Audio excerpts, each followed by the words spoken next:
M உணர்வுகளை கொஞ்சம் தியாகம் செய்ய வேண்டும், எம் சிந்தனைகளை கொஞ்சம் தியாகம் செய்ய வேண்டும்.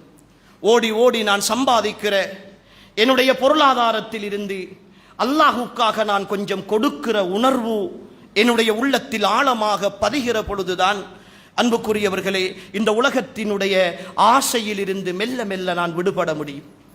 இங்க இருக்கிற ஒவ்வொரு சகோதரனும் யோசித்து பாருங்கள்.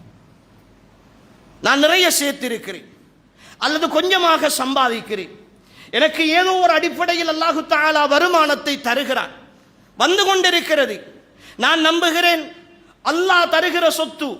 அல்லாஹு தஆலா குர்ஆனில் பொருளாதாரத்தை பற்றி பேசுகிற இடங்களிலெல்லாம் அல்லாஹ் சொல்லுகிற ஒரு வார்த்தை, இது உங்களுக்கு நாங்கள் தந்தது என்று அல்லாஹ் சொல்லுகிறானே தவிர நீங்கள் சம்பாதித்தது என்று குர்ஆனில் எந்த இடத்திலும் அல்லாஹ் சொல்லவில்லை. வஅன்ஃபிகூ மிம்மா ரஸக்னாக்கும், நாங்கள் உங்களுக்கு தந்தவற்றை நீங்கள் செலவழியுங்கள் என்றுதான் அல்லாஹ் சொல்லுகிறார். பொருளாதாரத்தினுடைய இஸ்லாமிய கோட்பாடு இது அல்லாஹுக்கு சொந்தமானது. அல்லாஹ் அவனுடைய புறத்திலிருந்து எனக்கு அன்பளிப்பாக என்னுடைய செயற்பாடுகளுக்கு ஏற்ப என்னை சோதிப்பதற்காக அல்லாஹ் தருகிற ஒரு விஷயம் என்னுடைய பொருளாதாரம். இந்த பொருளாதாரத்தினுடைய மாற்றீடு அல்லாஹ் என்னிடத்தில் இருந்து, என்னுடைய உள்ளத்தில் இருந்து இதனுடைய அன்பு எடுக்கப்பட வேண்டும். பொருளாதாரத்தை ஆழமாக நேசிப்பதை விட அந்த பொருளாதாரத்தை தந்த ரப்பை ஆழமாக நேசிக்கிற உணர்வு ஒரு முஃமினுடைய உள்ளத்தில் வர வேண்டும் என்று அல்லாஹ் விரும்புகிறார். அதற்காகத்தான் பொருளாதாரத்தை பற்றி பேசுகிற பொழுதெல்லாம் செலவு செய்யுங்கள் என்று அல்லாஹ் சொல்லுகிறார். செலவு செய்யுங்கள் என்று அல்லாஹ் சொல்லுகிறார். ஒரு மனிதனுடைய கடைசி நேரம், உயிர் பறிக்கப்படுகிற வேளை, ஒரு கெட்ட அடியான் அல்லாஹ்விடத்தில் அவகாசம் கேட்பான். ரப்பி லௌலா அഖர்தனி இலா அஜலின் கரீப், யா அல்லாஹ் எனக்கு கொஞ்சம் ஒரு சிறிய நேரம் அவகாசத்தை நீ தந்துவிடு. எதற்காக கேட்பான் என்று தெரியுமா? அவன் செய்த அத்தனை அமல்களையும் விட, அவன் எதிர்பார்க்கிற அத்தனை விஷயங்களையும் விட, ஃபஅஸ்ஸதக, என்னிடத்தில் இருக்கிற பணங்களை எல்லாம் நான் சதக்கா செய்து விட்டு வந்து விடுகிறேன், நான் அல்லாஹுக்காக தர்மம் செய்து விட்டு வந்து விடுகிறேன் என்று அவன் அல்லாஹ்விடத்தில் அவகாசம் கேட்பான் என்று அல்லாஹ் சொல்லுகிறான். அன்புக்குரியவர்களே, எனக்கு அல்லாஹு தஆலா வாய்ப்பு வசதிகளை, பொருளாதார சூழலை, ஏதோ ஒரு அடிப்படையில் ஒரு தொழிலை, அதன் மூலமாக வருகிற வருமானத்தை அல்லாஹ் எனக்கு தருகிற பொழுது, வமா அன்ஃபக்தும் ஃபீ ஸபீலில்லாஹ், யார் அல்லாஹ்வுடைய பாதையிலே நீங்கள் செலவு செய்கின்ற ஒன்றை அவன் உங்களுக்கு மீட்டி தருவான் என்று அல்லாஹு தஆலா சொல்கிறார். எனக்கு வருமானம் வருகிற பொழுது அதை நான் பேங்கிலே சேமித்து வைத்துக் கொண்டு அல்லது வேறு ஏதோ ஒரு விஷயத்தில் முதலீடு செய்து கொண்டு இன்னும் பெருக்கிக் கொண்டே போக வேண்டும் என்கிற மனோநிலை மட்டுமே எனக்கு இருக்குமாக இருந்தால் தெளிவாக புரிந்து கொள்ளுங்கள், அது அழிந்து போகிற பொருளாதாரம், அது வளர்ச்சியடைகிற பொருளாதாரம் அல்ல. யம்ஹகுல்லாஹு ரிபா வ யுர்பிஸ் ஸதகாத், அல்லாஹ் வட்டியை அழித்து தான தர்மங்கள் செய்கிற பொருளாதாரத்தை வளர்ப்பான் என்று அல்லாஹு தஆலா சொல்கிறார். வளர்ச்சி என்பது, பொருளாதாரத்தினுடைய முன்னேற்றம் என்பது நாம் அல்லாஹுக்காக செலவு செய்கிற விஷயத்தில் இருக்கிறது என்பதை அல்லாஹு தஆலா இந்த வசனத்தினூடாக தெளிவுபடுத்துகிறார். இன்னொரு வசனத்தில் அல்லாஹ் நல்ல மனிதர்களை பற்றி சொல்லுகிற பொழுது சொல்கிறார், அல்லாஹுக்கு கட்டுப்பட்டு வாழுகிற மனிதர்களை பற்றி சொல்லுகிற பொழுது, ஒபி அம்பாலிஹிம், அவர்களுடைய பொருளாதார சம்பாத்தியங்களில் ஹக்குன், உரிமை இருக்கிறது, லிஸ்ஸாயிலி வல் மஹ்ரூம், கேட்பவர்களுக்கும் கேட்காமல் வெட்கத்தின் காரணமாக தவிர்ந்து கொள்பவர்களுக்கும் ஒரு பகுதி, ஒரு உரிமை, அவர்கள் கொடுக்க வேண்டிய ஹக்கு இருக்கிறது என்று அல்லாஹு தஆலா சொல்கிறார். அன்புக்குரிய சகோதரர்களே, இந்த முஹர்ரம் மாதம் வந்திருக்கிறது, நன்மைகளை அதிகமாக செய்கிற மாதம்.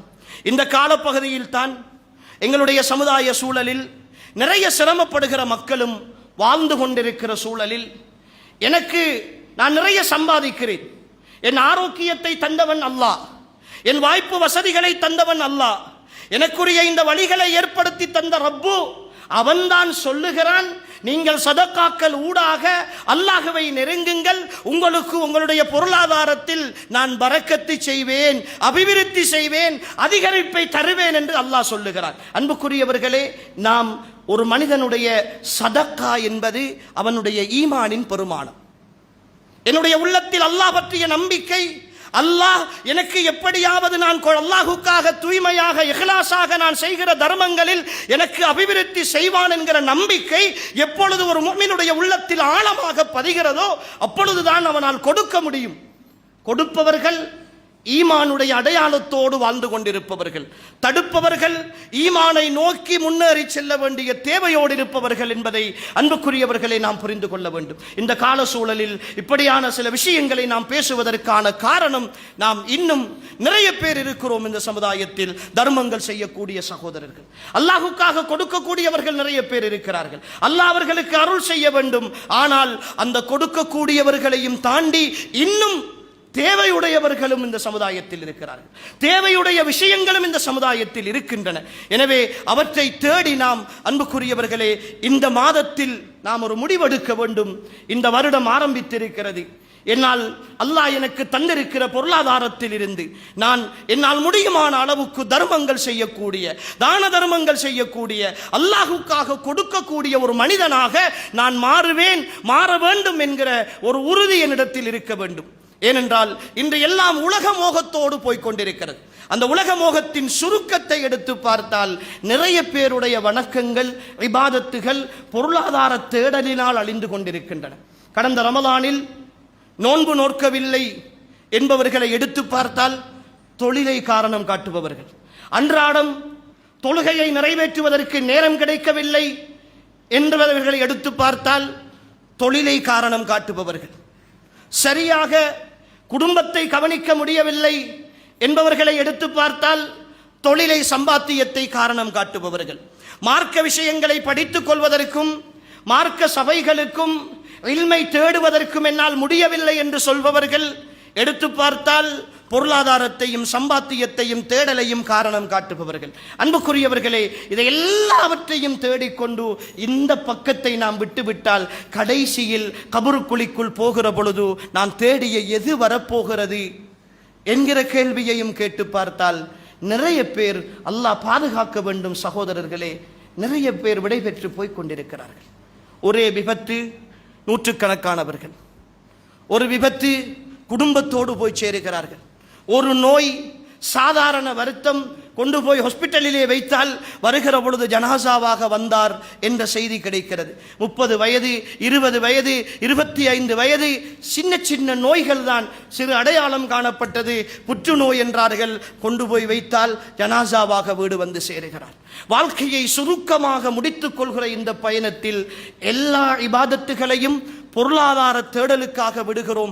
ஆனால் இந்த பொருளாதார தேடலையாவது அல்லாஹுக்காக அர்ப்பணிப்போம் என்றால் அன்புக்குரியவர்களே, இன்னும் நாம் பின்னிற்கிற ஒரு சமுதாயமாகவே இருக்கிறோம். எனவே இந்த விஷயத்தில் மிக ஆழமாக சிந்திக்க வேண்டிய, மிக கவனமாக யோசிக்க வேண்டிய ஒரு கட்டத்தில் இருக்கிறோம். அந்த சிந்தனையை இந்த முஹர்ரம் எங்களுடைய உள்ளங்களில் வழங்க வேண்டும். அந்த ஆசையை எங்களுடைய உள்ளங்களில் தூண்ட வேண்டும்.